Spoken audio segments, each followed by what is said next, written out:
Je me souviens de la Ryder Cup, en fait de deux Ryder Cup, de deux moments. Deux moments, c'est Ryder Cup à Medina,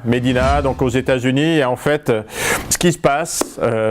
départ de double, et dans les doubles, en fait, vous savez, dans le golf, il y a toujours, au moment où c'est comme au tennis, au moment où le joueur sert au golf, c'est au moment où il va taper sa balle, il y a toujours un silence, on entend les mouches tourner. Et en fait, je sais pas ce qui prend à Ian Poulter.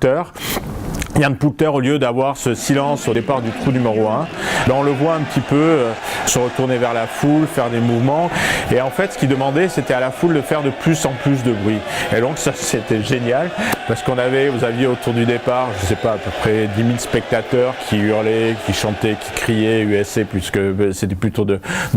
l'autre côté de l'Atlantique. Et donc là, Ian Poulter qui tape le coup. En face, bien évidemment, l'équipe américaine n'a pas voulu rester là-dessus, et donc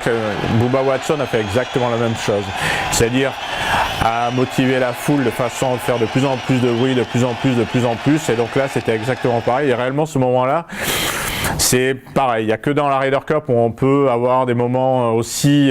atypiques et exceptionnels, et ceci avait été renouvelé à Glen Eagles sur la Ryder Cup de 2014 où Bubba Watson avait demandé au public écossais de faire énormément de bruit au moment où il tapait sa balle, et dans les journaux il était étonné parce qu'il s'attendait à avoir peu de monde qui allait l'encourager, et ce moment-là, pour moi, ça a été un moment inoubliable et exceptionnel, parce que pareil, c'est beaucoup d'émotions et des choses atypiques et exceptionnelles qu'on ne trouvera que sur une Ryder Cup.